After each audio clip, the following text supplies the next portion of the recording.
हर साल मकर संक्रांति पे हम सभी खिचड़ी खाते हैं।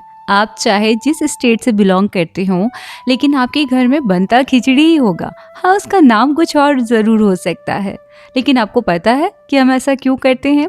इसके पीछे एक बहुत ही प्रसिद्ध लोक कथा है, जो आज मैं आपको सुनाने जा रही हूँ। किसी गांव में एक बूढ़ी माई रहती थी। बूढ़ी माई माँ का व्रत करती थी, नियम से गंगा स्नान करती थी और व्रत रखकर श्री कृष्ण जी का भजन किया करती थी। उसके व्रत खोलने के समय कृष्ण भगवान आते और उसके पास एक कटोरा खिचड़ी रखकर चले जाते थे। बुढ़िया के पड़ोस में एक औरत रहती थी। वो उसे बहुत जला करती थी।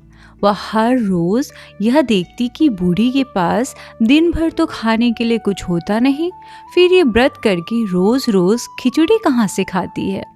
एक बार माघ संक्रांति के दिन बूढ़ी माई गंगा स्नान के लिए गई। उधर कृष्ण भगवान उनका खिचड़ी का कटोरा लेकर आए और रख गए। पड़ोसन ने बूढ़ी के आंगन में जब खिचड़ी का कटोरा रखा देखा और देखा कि बुढ़िया नहीं है, तब उसने घर के पीछे के दरवाजे की सड़क किनारे खिचड़ी फेंक दी और कटोरा भी वहीं डाल दिया। स्नान के बाद बूढ़ी माँ घर आई तो उन्हें खिचड़ी का कटोरा कहीं नहीं मिला और वो भूखी ही रह गई। बार बार एक ही बात कहती कि कहाँ गई मेरी खिचड़ी और कहाँ गया मेरा खिचड़ी का कटोरा। दूसरी ओर पड़ोसन ने जहाँ खिचड़ी गिराई थी वहाँ एक पौधा उगा जिसमें 2 फूल खिले। उस राज्य का राजा बड़ा दयालु था। उसके पास धन वैभव सब कुछ था, लेकिन एक भी संतान नहीं था, जिससे राज्य में उत्तराधिकार की भी समस्या थी और राजा भी परेशान रहता था। एक बार राजा उस ओर से निकला तो उसकी नज़र उन दोनों फूलों पर पड़ी और वो उन्हें तोड़कर घर ले आया। घर आने पर उसने वह फूल रानी को दिए, जिन्हें सूंघने पर रानी गर्भवती हो गई। कुछ समय बाद रानी ने 2 पुत्रों को जन्म दिया।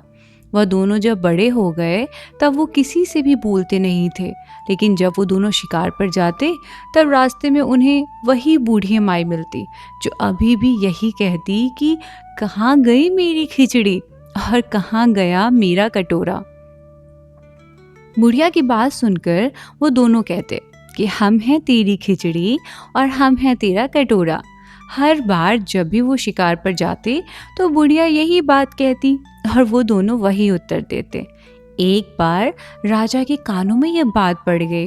उसे आश्चर्य हुआ कि दोनों लड़के किसी से नहीं बोलते, तब इस बूढ़ी माई से कैसे बात करते हैं।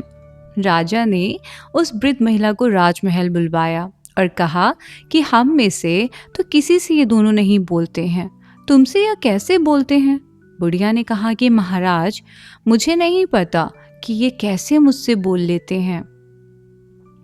मैं तो माँ का व्रत करती थी और कृष्ण भगवान मुझे खिचड़ी का कटोरा भर कर दे जाते थे। एक दिन मैं स्नान करके वापस आई तो मुझे वो खिचड़ी नहीं मिली।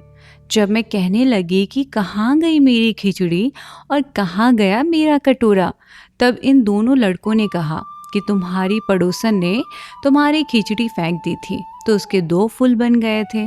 वह फूल तोड़कर राजा ले गया और रानी ने सूंघा तो हम 2 लड़कों का जन्म हुआ।